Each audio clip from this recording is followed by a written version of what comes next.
Good morning. Welcome to the episode of Hardfoul Radio. Appreciate you guys for tuning in today. Hope you're enjoying your Thursday. Shout out to the shirt, Highly Educated, my boy. I'll have his link not necessarily in the YouTube video description, but when I post this on Twitter and Instagram, I'll be sure to have either he or I will post his link to go get these shirts. Super dope, Highly Educated. Shout out to my man.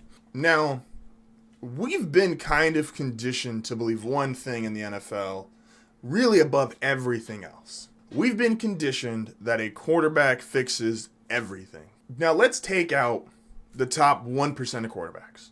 We're not talking about Brady. We're not talking about Manning. We're not talking about Breeze. We're not talking about Montana. Take out the greatest of the greats, right? Quarterbacks don't actually fix your problems. They'll do one of two things. Quarterbacks will either let you know if quarterback is your problem, because if they're not good enough, you'll learn real soon. Or secondly, and the more prominent thing is, they let you know what is wrong with everything else. Sometimes they do both. Sometimes you have situations where it just goes bad and the quarterback's playing bad and you know he's playing bad, but so is the offensive line, so is the receiving corps, so is the... Like when it just goes bad, it goes bad. But for the most part, a quarterback will tell you either quarterback's your problem or what is your problem. The Chargers, for example, got Justin Herbert last year and the Bengals got Joe Burrow, and by all accounts, they were both huge successes. So now, when you have successes like that in the draft, Cincinnati knows we're going into this draft, we need offensive linemen. Offensive line is not good enough. We got to protect Joe Burrow, especially coming off an injury. Justin Herbert and the Chargers, they know, okay, we're good with him. We're good with edge rushers. Probably need some help in the secondary, especially with not bringing back Casey Hayward. And they also probably need an offensive lineman. They answered the first question, because now QB is not the problem for either of those teams anymore. Now they got the second part, which is, what else is wrong with the team? And it's up to the general manager and the rest of the team to fix that. There's going to be 4 quarterbacks drafted this year. There's quite possibly the first 4 picks of the draft might all be quarterbacks. We know Trevor Lawrence is going to Jacksonville. We're pretty convinced Zach Wilson is going to the New York Jets. Feel strongly that San Francisco, after trading up, is going to take a quarterback at number 3. And right now, there is a lot of buzz and talk about Atlanta trading the number 4 pick. Possibly Denver's a name that you keep hearing to get either Trey Lance or Justin Fields. Here's the problem, though. When was the last time every first-round quarterback hit? You'd have to go back to, what is that year, 04? With Eli, Rivers, and Ben Roethlisberger? And that was just 3 quarterbacks. 3 quarterbacks drafted, all 3 of them hit. All going to be in the Hall of Fame. Before that, we're looking at the 83 draft class. We're looking at Elway, Marino, and Jim Kelly.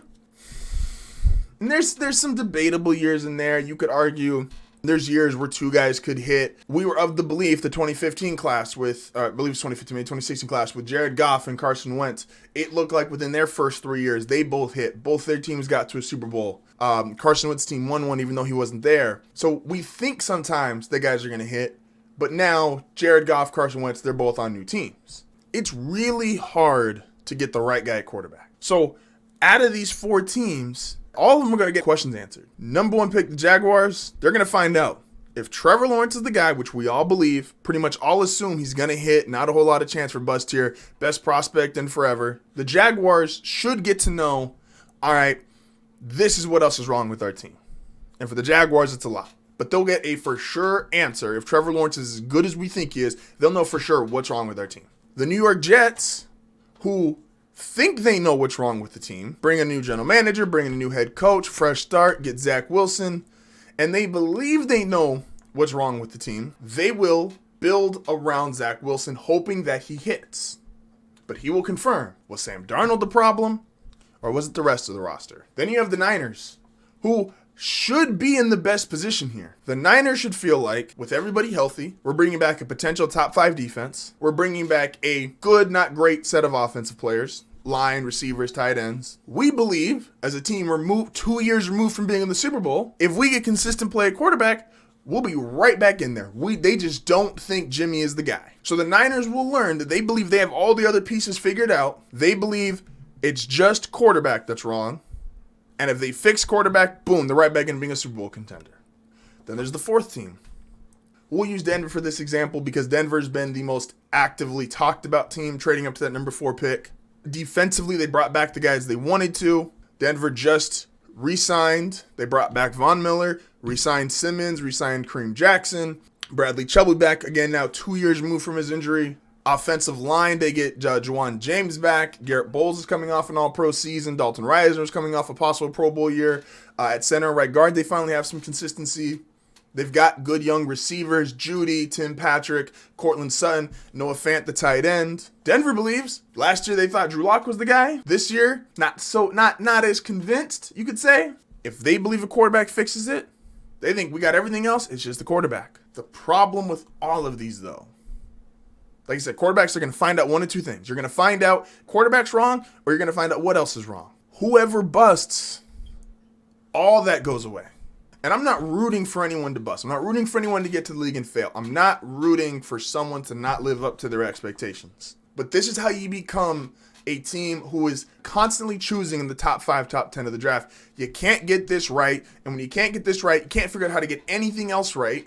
And you can't build stability. Because the problem is, if you're a team like the 49ers, who has talent, has a lot of talent. Like I said, you're 2 years removed from a Super Bowl run. If you move off Garoppolo, you get a Trey Lance, Justin Fields, whoever you believe is that third best quarterback, and it doesn't work, you're not going to keep a Nick Bosa and pay him max money. You're going to trade him off for more picks. You're not going to keep a George Kittle.